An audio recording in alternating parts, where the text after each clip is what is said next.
So ayan mga kumarites, ito talaga yung totoong ganap namin kahapon. Dito na nga kami kumain sa bahay ng aking hipag dahil marami na nga tao dun sa loob ng bahay ng inay. Pagkatapos nga namin kumain ng tanghalian at ito naman nag-dessert naman tayo. Ang sabi ko na nga lang sa isip ko, bukas na lang ako magda-diet. Pero syempre kahit busog na nga tayo ay pinilit ko nga ubusin itong aking kinakain at sayang naman kung hindi mauubos. At nandito nga kami sa labas at sobrang init mga kumarites. Andito nga pala sa labas itong mga tiyahin ng aking asawa. At dito nga kami sa labas nagmamaritisan. Hindi pa nga kompleto yan at yung iba nga ay nakain pa sa loob. At bakit nga naman tuwing piyestahan ay meron kang makikitang nagtitinda nitong mga iba't ibang kulay ng sisiw. At yung ibang bata nga ay pinag-iiyakan pa nga to kapag ka hindi mo binili. At ito nga asawa ko ay nakasimot nga ng ibon. Eh wala namang kulungan kaya naman isinama na dito sa isang sisiw. Yun nga lang ay baka mamaya ay biglang magsabong. At ayan nga, tuwang-tuwa naman ang aking pamangkin Pagkatapos nga niyan ay sabi ko nga sa aking asawa ay pumunta nga sa loob at i-house tour nga ang bahay ng inay. At syempre madaming ang bisita sa loob at shoutout po sa lahat ng mga bisita. Hindi na nga ako pumasok at syempre madaming ang tao, ang asawa ko na nga lang ang pinag-video ko. Sabi ko nga ay kahit yung handa na lang ang videohan. Syempre kahit sa video man lang ay may alaala tayong natitirang handa. Kahit sa totoong buhay ay mamaya ay ubos na yan. At pagkatapos nga namin kumain ay ang sarap naman talagang matulog at ari nga si Tia Dory bagsak na. Ay sadya nga naman na pagkatapos mo kumain at pagka ganitong mainit ang panahon ay masarap ng matulog. Medyo pinipigilan ko nga yung aking mata dyan dahil nga ako'y inaantok na rin. Baka naman lalo tayong biglang lumobo dahil nga pagkatapos kumain ay tutulog. Maigi pa to si Tia Dory, nakagawa na nga ng tulog. At pumasok na nga ako dito sa loob ng bahay ng aking hipag dahil nga dito ay may aircon. Iba talaga ang nagagawa ng aircon at lalo na kapag nasasanay ka. Hindi ka na nga sanay sa mainit na panahon. Andito nga ang mga bata at tuwan-tuwa nga itong aking pamangkin dahil nga marami siyang kalaro. Yang pamangkin ko nga na yan ay hindi nga natatakot sa mga bata at gustong-gusto nga lagi na may kalaro. At syempre sa mga oras nga na to ay naging isip bata muna tayo. Dahil itong laruan nga na to ay nakita ko nga lang sa TikTok. Naglaro nga muna ako ng kauntian para matagtag ang ating kinain. Kesa naman tayo ay matulog ay ito na lang ang aking gagawin. Pagkatapos nga niyan ay dito na nga ako tumambay sa labas. Palamig nga lang ako dun sa may aircon at nakita ko nga nagawa nga sila ng palamig. Ayan talaga ang masarap mga kumarites ngayon tag-init. Malayo pa nga lang ay maaamoy mo na nga yung amoy ng sa malamig. Kaya naman magpapahuli pa ba tayo? Syempre kumuha na nga rin ako mga kumarites. Ay sadya naman talaga mga kumarites, iba talaga ang init ng mga oras na yan. Napakasarap naman talagang uminom ng malamig. Maya-maya nga ay lumabas na rin yung mga tiyahin ng aking asawa. Dito na nga sila nagmaritisan sa labas dahil maya-maya nga ay may sundo na nga sila. At itong asawa ko nga ay dumating nga dito at may daladalang cast iron. Ang sabi pa nga niya ay bigay daw nga ito ni Kyle, yung asawa ng aking hipag. Pinakita ko nga sa inyo kung gaano kadami ang mga koleksyon niya ng cast iron. Tayo nga ay bibihirang makakita ng ganyan. Ang alam ko lang ay yung non-stick pan. Kaya naman mga kumarites, kung nahihilig kayo sa mga ganyang cast iron ay i-like and follow nyo lang Pundido Pilipinas. At marami nga kayong makikita doon na iba't ibang klase ng mga ganyan. At syempre tinuruan nga ako ni Kyle kung paano nga gamitin to mga kumarites dahil hindi pala to basta-basta pwedeng gamitin kung saan-saan. Hindi nyo nga siya pwedeng lutuan ng mga maasim dahil maglalasang kalawang nga daw. Bawal po dito magluto ng suka or yung may mga asim kagaya ng lemon at kalamansi. At kung lulutuan nyo nga ito ay lalagyan nyo agad ng langis dahil mabilis nga itong mag-init. Akala nyo nga na sa sobrang kapal nito ay matagal mag-init pero hindi pala. At syempre dahil bigay nga yan, tatanggihan ko pa ba yan? Syempre hindi. Dahil alam nyo ba kung magkano yan? Naku po, kung pwede nga lang yung isanla ay isinanla ko na rin. Salamat po Pundido Pilipinas Cast Iron. At syempre nagkaroon nga tayo kahit isa. Kanina nga lang ay tinitingnan ko nga lang yung mga nakasabit dun sa loob. Tapos nagkaroon na nga tayo ng kahit isa. Dito nga ako mga kumarites tumambay sa may labas para naman makalanghap ng sariwang hangin. Pero nagkamali pala ako at sariwang init nga ang nalanghap ko din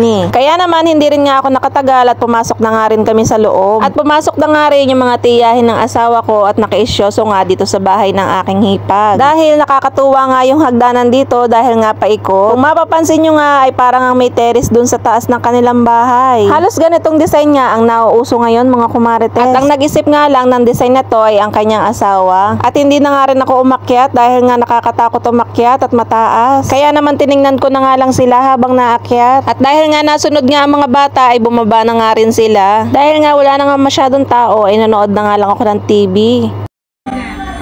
Wala kaming magawa, nanonood kami ng TV kasi napakainit sa labas. Dito may aircon. Hindi sanay sa mainit. Diyos ko, lahat ng puntahan ay may aircon. Doon sa mga biyanan ko, meron din. Kaya house tour ko kayo mamaya doon. Nandun yung mga handa. Ano tayo?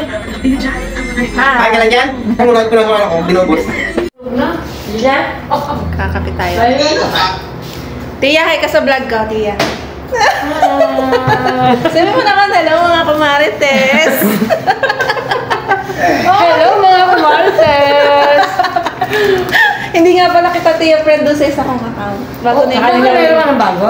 Yung mami, yung vlog. Hindi ko na ginagamit yung isa. I-add kita, Tia.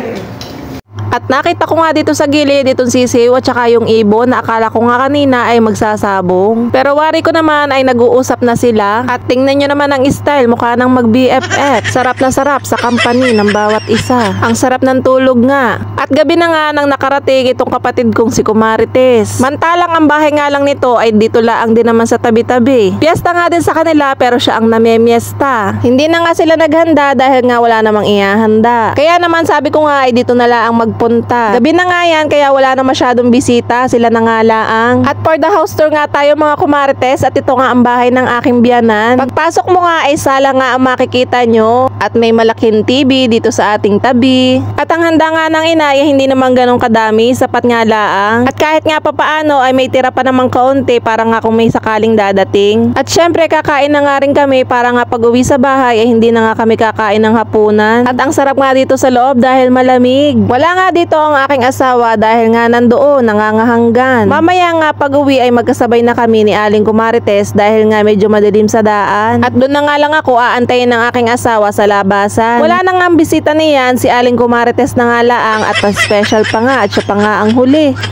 So mga Kumarites, ito pa ang bahay ng aking inay. Oh. Parang nag-house tour. Mag-house tour tayo. Ang cute! Ang alat. Yan, dito ang bahay ng aking biyanan.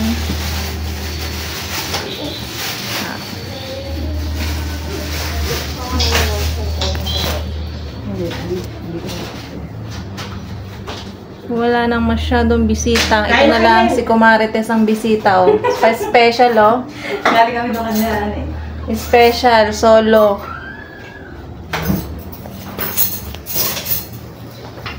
Ano, kumain ka na rin? Hindi na ako kain. Kain na kayo para... Sabay mo si Ate Pia. Lagay mo yung cellphone dyan. Hello! Nagigising lang yan. Hindi pa rin ako tayo nakakain. Ayo. Ay, nakakain ka na rin? Kain na kayo. Ano, kain niya. Ayan, hindi na naipainit ang mga. At ayan nga mga kumarites, kumain na nga din kami para nga sa bahay ay hindi na nga kami kakain. Pero wag ka, at pagkadating nga namin kagabi ay nagpansit canton pa nga yung aking mag-ama. Medyo busog pa nga ako ng mga oras na yan pero pipilitin ko ang kumain para nga sa bahay ay hindi na ako kumain. Sa isang araw na nga ulit tayo mga kumarites magdadayet pag wala na nga makain. At syempre konti nga lang din nga ang kinuha ko at baka hindi ko naman maubos ay masayang. At ito nga ang aking pamangkin ay nakakita ng soft drinks. Ay siya, bakit daw yung kanya ay kakaunti kaya naman nagpadagdag pa kay inay. Pero syempre bawal nga yan sa kanya kaya naman konti lang ang nilagay ni inay. At hindi nga yan papayag na hindi dadagdagan ang kanya. At nakikita nga dun sa mga kasama niya ay bakit puno yung kanya ay kakaunti. Inuto pa nga yan ni inay para mabawasan yung kanyang soft drink. Ang sabi ba naman kay inay ay uubos daw. Pagkatapos nga namin kumain kina inay ay niyakag ko nga si ate dito sa bahay ng aking hipag. Ang sabi ko nga ay kung gusto niya makakita ng mga maskara. Hindi niya nga alam na bahay nga to ng hipag ko. Akala daw niya nung nag-vlog ako ay nasa ibang bahay kami. Tumambay nga lang kami ng konting oras at nagyakag na nga ako pa uwi. So ayan mga kumarites, gabi na, uuwi na kami. 7:30 na. Syempre 'di ba? Meron tayong Sharon. Magpa-flashlight tayo kasi maano dito, madilim ang daan. Wait lang te. Thank you po. Sana po kami. Bye-bye po. Bigat na rin kasayon. Ano ba yan? Aba, ay, ano, yung kasayon yung bakal. Kasayon. Ano nga yun? Binigyan ako ni Kai. Ano nga yun? Tingin mo.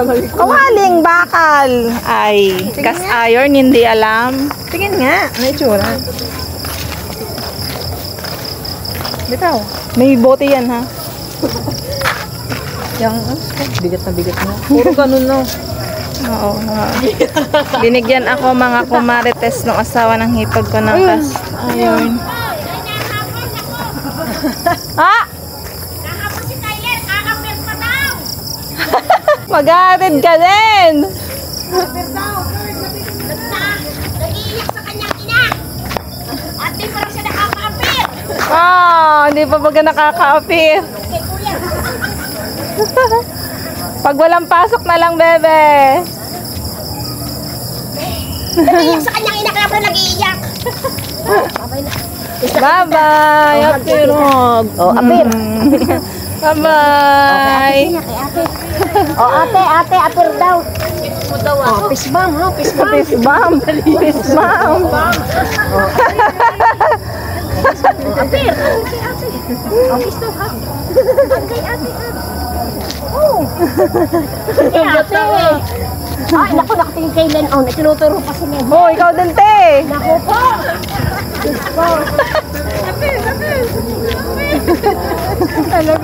Bye-bye na po. Bye-bye. O, tama, wala nakatapusan. Bye-bye na po. Bye-bye. Oh, wag na iiyak. Oh, wag na iiyak. Nahabol yung aking pamangkin. Naiwan na mag-isa. Wala nang kalaro. So yun mga kumarites, dito na nga kami naghiwalay ng aking kapatid. Dito na nga lang namin naantayin ng aking asawa at kami uuwi na rin. So yan mga kumarites. Ilang kilo to? Dalawat kalahati yata kilo yan. Binigyan ako mga kumarites ng cast iron. Ang bigat. Panghampas ata to sa ano sa asawa paglasing. Ang bigat mga kumarites. So yan, mga kumarites, sobrang bigat pala nitong cast iron na to. Drill iron din, me. Yaboy na, ganun. Ang bigat. Bawal pala tong paglutuan ng maasim, yung may suka, lemon, kasi maglalasang kalawang daw. Paglulutuin, mauuna ang langis. Hoy, Para mahal yan. hindi masunog.